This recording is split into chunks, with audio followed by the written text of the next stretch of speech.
Back to the show. The second phase of US President Trump's Gaza peace plan has begun with the reopening of the Rafah border connecting Gaza and Egypt. For more, Jonathan Crickx from UNICEF joins us now live in Gaza. Jonathan, thanks so much for your time joining us today.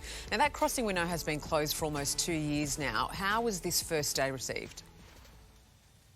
Well, I think it's a very, very important step for many reasons. First of all, because it allows children and patients to exit the Gaza Strip in order to seek medical treatment.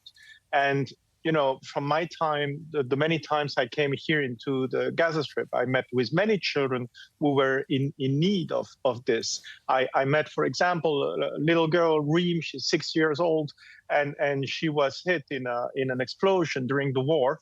And she still has shrapnel in her little belly. And despite the 3 surgeries she went through, she still needs to be medically evacuated in order to have the surgery she needs in order to get better.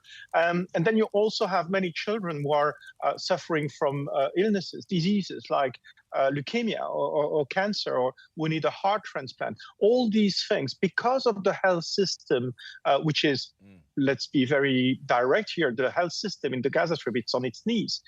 You have barely half of the hospitals which are only partially functioning. So for those children who are in need of medical evacuation, it's an important step. Yet, the numbers that we hear about, 150 people who can exit the Gaza Strip every day, it's a very low number. When we consider that, for example, if we only think about children, it's 4,000 children who are in need of medical evacuation. Well, Egypt, tell me if I'm wrong, doesn't have a huge appetite to take in that many. And in fact, you could have, 20,000 coming the other way. How would you deal with that influx of people adding to an already stressed environment? Well, what we have seen is that many countries have actually taken medical evacuations. Egypt has taken some.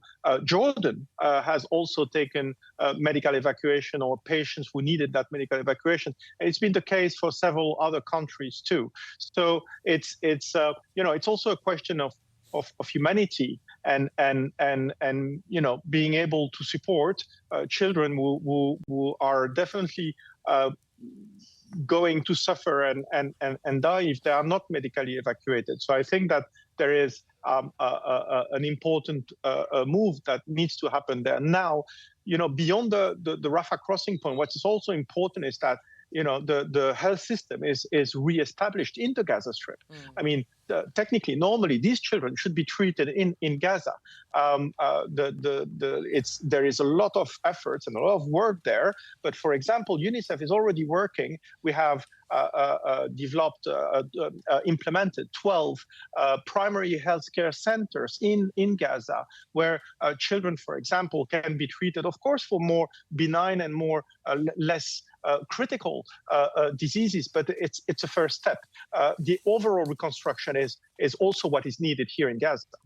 Yeah, and hopefully there's a bit of optimism that comes. We know this is part of a broader peace plan in the region. Jonathan, thanks so much for all the work you and your team are doing over there to help the Palestinians.